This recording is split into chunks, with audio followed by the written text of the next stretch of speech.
guys, what's up? My name is Sean Wayne and today, pag-usapan natin itong naging interview 'no. So, ano 'to, ambush interview ika nga, ng isang bumoto daw kay PBBM. So, basically dito sa interview na rito galing nga diyan sa caption na 'yan. "Kuntento ba kayo sa pamumuno ng mahal na Pangulong Bongbong Marcos sa bansang Pilipinas? Oo o hindi at bakit?" Okey, so pakinggan natin ng mabuti, bigyan ko na rin kayo ng heads up 'no.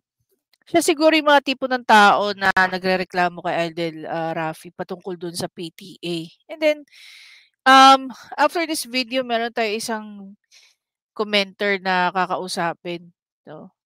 May mga points naman ang kanyang sinasabi, pero let's see kung gaano nga ka-relevant ang kanyang mga sinasabi. Anyway, tara pakinggan muna natin si ate. Ma'am, kontento po ba kayo sa pamumuno ng ating mahal na Pangulong Bongbong Marcos sa bansang Pilipinas? Oo o hindi at bakit? Hindi ho. Dahil ho marami hong tumataas. Paano ho'y mahihirap na walang trabaho? Natututong makapag-isip ng masama. Hindi niyo masasabi na kung gumawa man ng masama, kung alang kakainin. O de makapag-iisip na magnakaw. O kahit hindi ka dapat gawin, magagawa dahil sa mahal ng bilang, walang pagkain ng mga, halimbawa, ang anak mo'y 10. Paano mo nang bubuhayin? Alang trabaho ng asawa, natututok ang mamalimos, magnakaw. Pero kung mababa po, hindi naman po siguro mangyayari ganon. Hamakan nyo, ibinoto natin si Marcos. Akala natin mababago Pilipinas, hindi pa, mas malala pa pala. Mas mabuti pa si Duterte, kahit ganun maraing na itulong at saka pag sinabi mo, action agad. Hindi katulad ni Bongbong, yung niya ng utos, dapat siya ang magpakita sa tao. Dahil ibinoto siya para noon, mapakita rin niya na siya marunong tumingin. Hindi po ba ganun lang? Opo. Okay, so ito yung klase ng mindset na gusto kong hindi ko alam kung dapat ba akong matawa or what. Imaginin mo 'no, yung ginamit niyang halimbawa, meron kang 10 anak tapos wala kang trabaho. So dahil sa kahirapan nga naman isisisi niya na, tawag dito, na kaya nila ginagawa yun 'no, yung pagnanakaw, yung paggawa ng masama is because wala silang makain. Unang-una sa lahat, kung ikaw sa sarili mo hindi mo mapakain ta's mag-aanak ka pa ng 10, sabay isisisi mo sa gobyerno. Regardless 'no, kahit si PBBM ba yan o si PRRD. And to think, eto for the record lang 'no, mas marami ng wala namang pandemic pero mas marami ng pina-release na ayuda si PBBM para sa mga gaya ninyo. Isipin mo may 4-piece na kayo, may food stamp pa kayo. 'Di ba? Ito rin yung tipo ng mga tao na lumalapit kay Idol Rafi. Tapos irereklamo yung PTA, no, yung paghingi ng contribution. 'Di ba nakakatawa? Lalabas kayo ng probinsya nyo, pupunta kayo dito sa Maynila, hoping and believing na may trabaho. 'Di ba? Kahit construction worker, katulong, yada yada yada. Kung halimbawa ang sahod ng isang construction worker ay nasa, sabihin na lang natin 600 sa isang skilled worker. No, 600 times mo na lang ng 26. Sa 15,000 a month. Okay? Meron 10 anak. Sa tingin mo mabubuhay yun? Sa 15,000, halimbawa na lang 6 ang anak.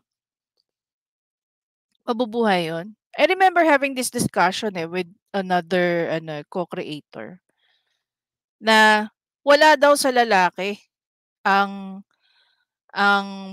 pagpaparami ng anak, nasa babae. Kasi unang-una sa lahat, ang babae nakakaalam kung mabubuntis ba siya o hindi. Pangalawa, pwede humindi ang babae. 'Di ba?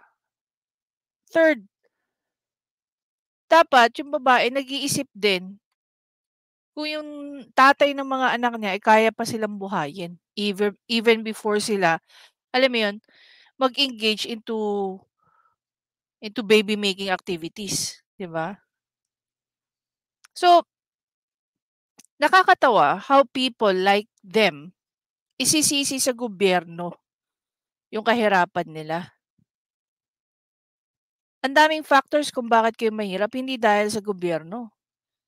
Kaya mataas o mababa, okay? Kahit again, kay mataas o mababa ang presyo ng bilihin. Kung 10 bibig ang pinapakain mo at isa lang ang nagtatrabaho, mahirap ka pa rin. 'Di ba? Hanggang sa darating ka na lang sa punto na kulang na lang sabihin mo, buhayin kayo ng gobyerno.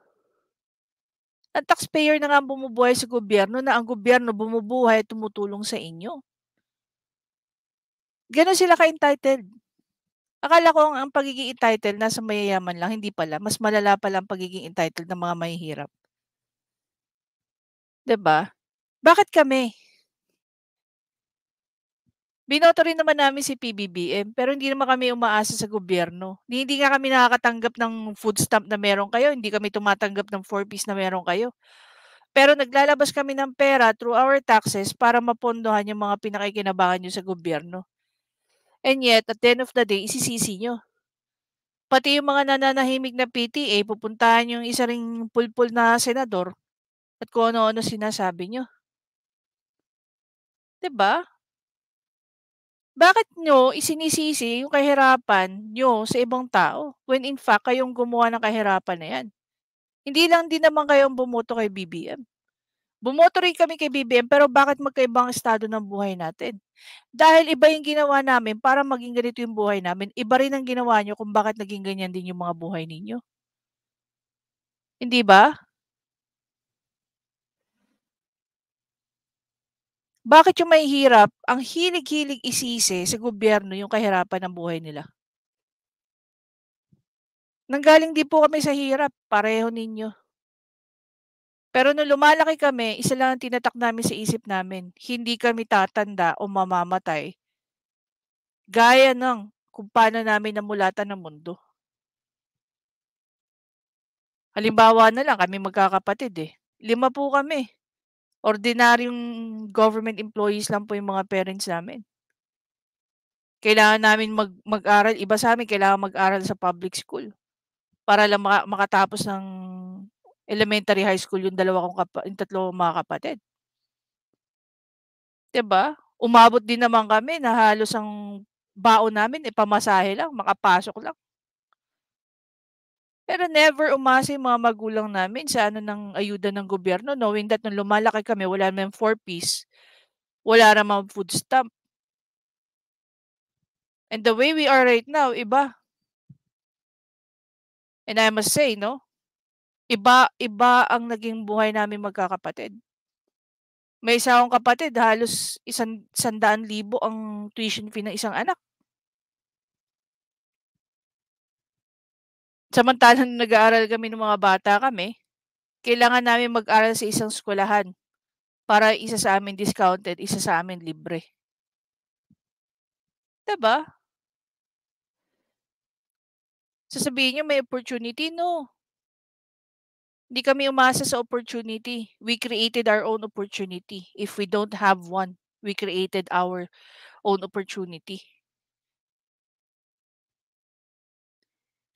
Tas nagagalit kaya hindi ko maintindihan yung kahirapan ng ibang tao, eh, 'no. Is it lack of opportunity or it's just that the kind of lifestyle na pinili nila? Marami rin po mahihirap na umahon sa kahirapan hindi dahil sa umasa sa gobyerno pero nagsipag po sila. Tas at the end of the day, ultimo yung pagbibigay ng contribution sa PTA, issue nyo. Eh, samantalang yung mga anak nyo nakikinabang din yan. And I'm very sure marami ring PTA ang mga hindi naman, alam mo yun, what do you call that, hindi naman nila pinupush, hindi naman nila ginagawang voluntary. Ang hilig nyo mag-drop na name. Imagine mo sa mga statement ni Raffy Tulfo, pati ba naman security guard?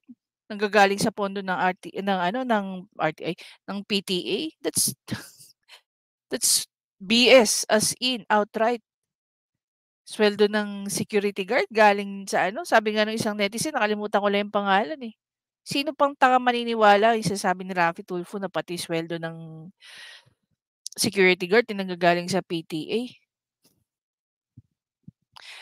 Anyway guys, again, I'm not really sure kung tama ba o mali yung sinasabi ko, but yun lang yung nag-ano ko eh. Yun yung mga claims ko is based from my experience eh. Again, hindi kami nanggaling sa mayaman na pamilya. Pero we make sure nung lumalaki kami, magiging iba ang buhay namin kumpara sa mga magulang namin. Kung di pa nga umidad ng, I don't know, 40, 50, mga magulang namin saka nagkaroon ng sasakyan. Kami bata pa kami, may mga sasakyan na kami, binili namin ng sarili namin. Anyway guys, again, maraming salamat sa panonood. Please don't forget to subscribe, like, and comment. And again, I'll see you in the next video. Bye guys.